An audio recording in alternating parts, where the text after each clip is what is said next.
Good morning everyone. Zoology की इस online class में आप सभी का स्वागत है।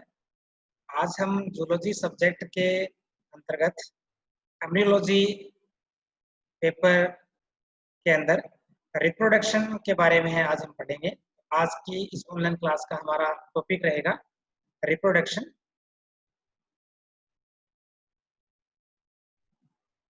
जैसा कि हम जानते हैं, प्रकृति में सभी जीवों में ये प्रवृत्ति पाई जाती है कि वो अपने समान संतति उत्पन्न करते हैं और अपनी जाति के अस्तित्व को बनाए रखने के लिए वो निरंतर संतान उत्पन्न करते रहते हैं और ये प्रोसेस है वो चलता रहता है।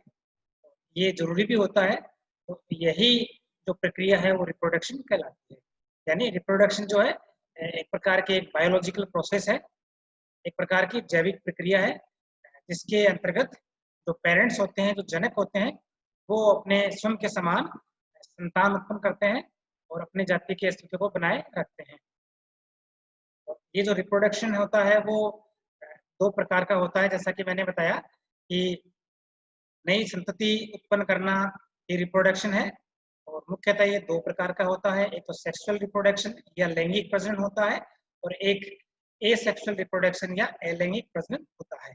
सेक्सुअल रिप्रोडक्शन के अंतर्गत इसमें लैंगिक कोशिकाएं होती है, गेमिट होते हैं और उनका फर्टिलाइजेशन होता है, उनके सहयोग से रिप्रोडक्शन होता है।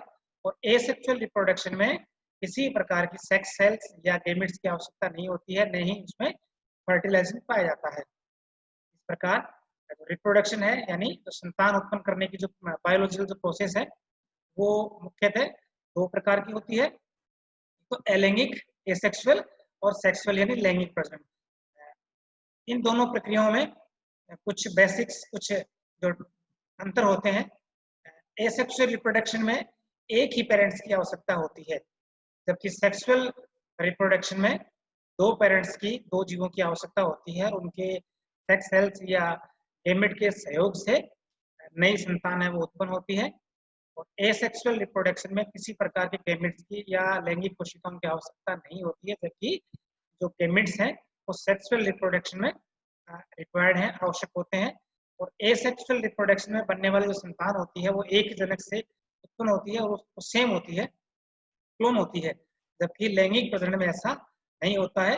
दोनों की लैंगिक कोशिकाओं या दोनों की गेमिट्स के सहयोग से जो बनने वाली जो संतति होती है, संतान होती है, वो उसमें कुछ अंतर भी आता है, सेम कॉपी नहीं होती है। अब हम यदि बात करें हम सेक्सुअल रिप्रोडक्शन की, लैंगिक प्रजनन की, तो जैसा कि मैंने बताया सेक्सुअल रिप्रोडक्शन में दो ऑर्गेनिज्म की या कहें दो पेरेंट्स की आवश्यकता होती है और प्रत्येक जीव से, प्रत्येक ऑर्गेनिज्म से विशेष प्रकार की सेक्स सेल्स उत्पन्न होती है, लैंगिक कोशिकाएं उत्पन्न होती है, जिन्हें हम गेमिट या युग्मक कहेंगे। और युग्मक बनने की जो प्रक्रिया है वो कहलाएगी गेमिटोजेनेसिस या युग्मक जनन। यानी इसमें मेल और फीमेल दो पेरेंट्स होते हैं, दो जनक होते हैं, नर और मादा दो जनक होंगे और दोनों के अंदर जो प्रजनन अंग होते हैं उनमें विशेष प्रकार की सेक्स सेल्स या लैंगिक कोशिकाएं उत्पन्न होती है, जिन्हें हम गेमिट या युग्मक कहेंगे। और युग्मक बनने की, गेमिट बनने की क्रिया गेमिटोजेनेसिस कहलाती है। और मेल एनिमल के अंदर जो गेमिट बनता है उसे हम स्पर्म कहेंगे और फीमेल के अंदर बनने वाले गेमिट को हम ओवम कहेंगे। यानी मेल में स्पर्म बनता है और स्पर्म बनने की क्रिया है वो स्पर्मेटोजेनेसिस कहलाती है। तो इसी प्रकार फीमेल में ओवम बनने की क्रिया है वो उसे हम oogenesis कहेंगे। इस तरह से सेक्सुअल रिप्रोडक्शन में दो पेरेंट्स चाहिए, दो एनिमल चाहिए और दोनों में गेमेटोजेनेसिस की प्रक्रिया के द्वारा गेमेट या युग्मक बनते हैं। या हम इस तरह भी कह सकते हैं कि मेल में स्पर्मेटोजेनेसिस के द्वारा स्पर्म बनते हैं, फीमेल में oogenesis के द्वारा ओवम बनते हैं। और इस तरह से दो प्रकार की सेक्स सेल्स या लैंगिक कोशिकाएं या युग्मक उत्पन्न होते हैं और दोनों ही जब एक दूसरे से फ्यूज होते हैं उसे हम फर्टिलाइजेशन या निषेचन कहेंगे। और उसके बाद में आगे का जो डेवलपमेंट है वो प्रारंभ होता है। इस तरह से नई जो संतान उत्पन्न करने की जो प्रक्रिया है वो सेक्सुअल रिप्रोडक्शन में गेमिट के सहयोग से संपन्न होती है। जैसा कि इस चित्र में आप देखिए, यहाँ ये पेरेंट्स है, फीमेल के द्वारा oogenesis की प्रक्रिया के द्वारा ओवम उत्पन्न होता है। इसी प्रकार मेल के शरीर में स्पर्मेटोजेनेसिस के द्वारा स्पर्म है उत्पन्न होता है। यानी इस प्रकार दोनों दो पेरेंट्स में गेमिट बनते हैं, फीमेल में और अंडाणु या ओवम बनता है और मेल में स्पर्म या शुक्राणु बनता है। और इन दोनों गेमिट के आपस में फ्यूज होने को, संयुक्त होने, अटैच होने को हम फर्टिलाइजेशन बोलेंगे।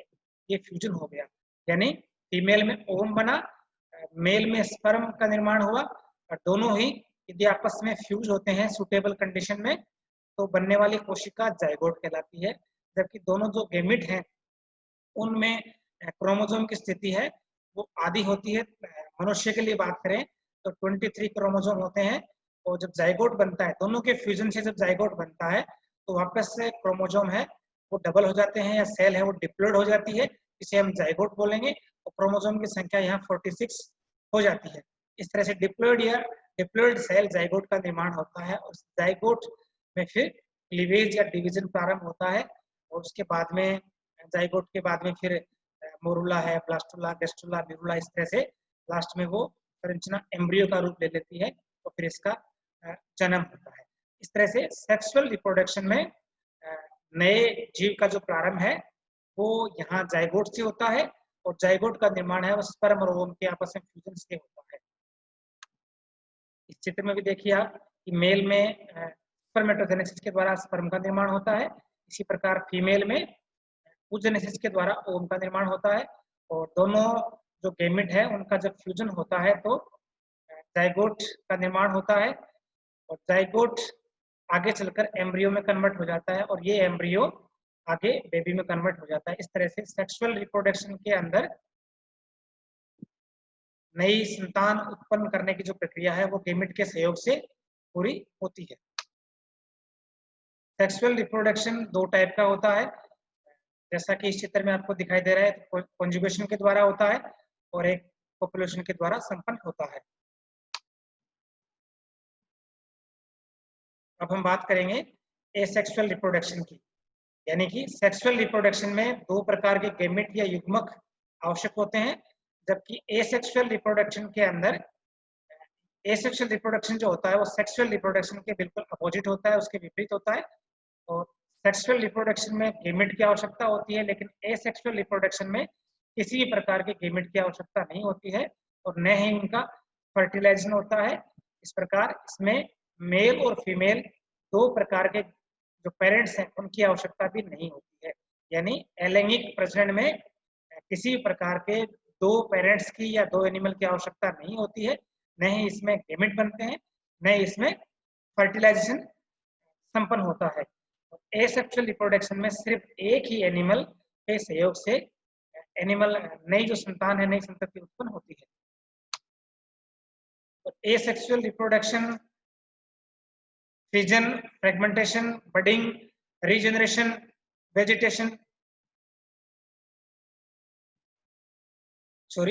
वेजिटेटिव प्रोपेगेशन और स्पोर फॉर्मेशन के द्वारा संपन्न होता है। यानी अलैंगिक जो प्रजनन है वो अलग अलग विधियों से संपन्न होता है। इसमें फिजन के द्वारा हो गया या फ्रेगमेंटेशन से हो गया या बडिंग या मुकुलन से हो गया और इसी प्रकार पुनरुद्भवन या रीजनरेशन से संपन्न हो गया और वेजिटेटिव प्रोपेगेशन से हो गया और स्पोरुलेशन या स्पोर के निर्माण से संपन्न हो गया। इस चित्र में देखिए आप जो एसेक्सुअल रिप्रोडक्शन, जैसा कि मैंने अभी बताया आपको, फ्यूजन के द्वारा भी, फिजन के द्वारा, विभाजन के द्वारा भी संपन्न होता है। जैसा कि कुछ बैक्टीरिया वगैरह में बाइनरी फ्यूजन पाया जाता है जिसमें कि एक एनिमल है वो दो भागों में विभाजित हो जाता है, माइटोसिस है, या बडिंग के द्वारा भी है और पुनरुद्भवन के द्वारा भी संपन्न होता है। इस क्षेत्र में देखिए कि जो अमीबा है उसमें किस तरह से जो बाइनरी फ्यूजन है वो संपन्न होता है।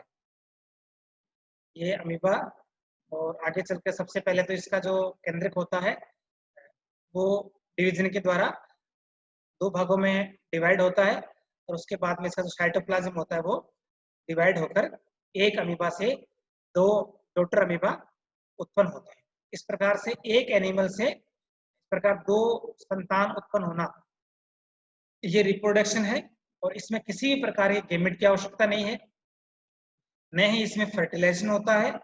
और इस प्रक्रिया को हम बोलेंगे अलैंगिक प्रजनन, जिसमें कि लैंगिक अंगों की आवश्यकता नहीं हो, सेक्स सेल्स की आवश्यकता नहीं हो, वो एसेक्सुअल रिप्रोडक्शन है। और एक एनिमल से दो एनिमल उत्पन्न हो रहे हैं।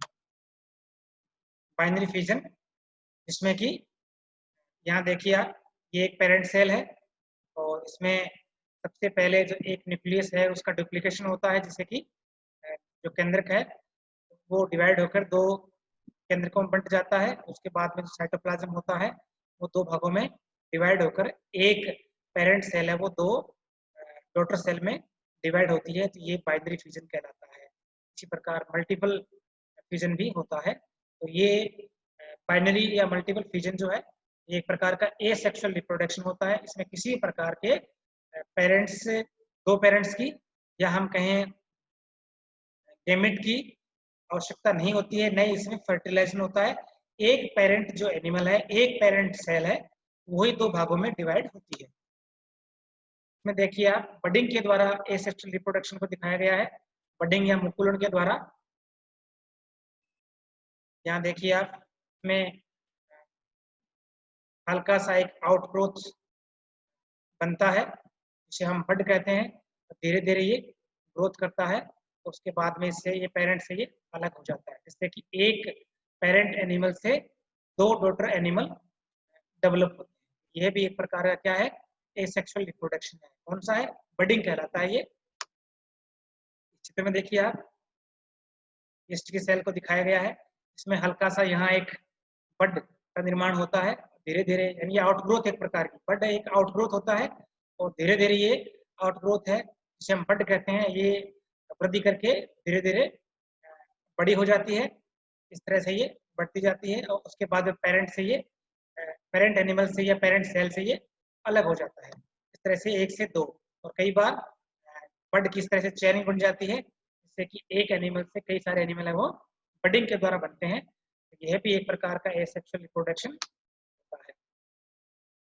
इस प्रकार हमने देखा कि जो अनेक एनिमल में बडिंग के द्वारा है या बाइनरी फ्यूजन के द्वारा है या फ्रेगमेंटेशन के द्वारा है या स्पोर के द्वारा है, ये सब विधियां हैं वो एसेक्सुअल रिप्रोडक्शन की विधियां हैं, जिसमें लैंगिक अंगों की आवश्यकता नहीं होती है, दो पेरेंट्स की आवश्यकता नहीं होती है, गेमेट की आवश्यकता नहीं होती है, फर्टिलाइजेशन की आवश्यकता नहीं होती है।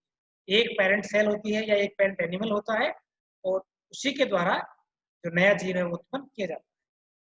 के बाद में हम बात करें यदि रिप्रोडक्टिव सिस्टम की, तो हम जानते हैं कि जो प्रजनन अंग जो होते हैं, सेक्सुअल रिप्रोडक्शन में प्रजनन अंगों की जो इम्पोर्टेंस होती है वो बढ़ जाती है, क्योंकि सेक्सुअल रिप्रोडक्शन में सेक्स ऑर्गन्स के द्वारा ही गेमेट है वो उत्पन्न होते हैं, और जो आगे की जो बायोलॉजिकल जो प्रोसेस है रिप्रोडक्शन की वो कंप्लीट होती है।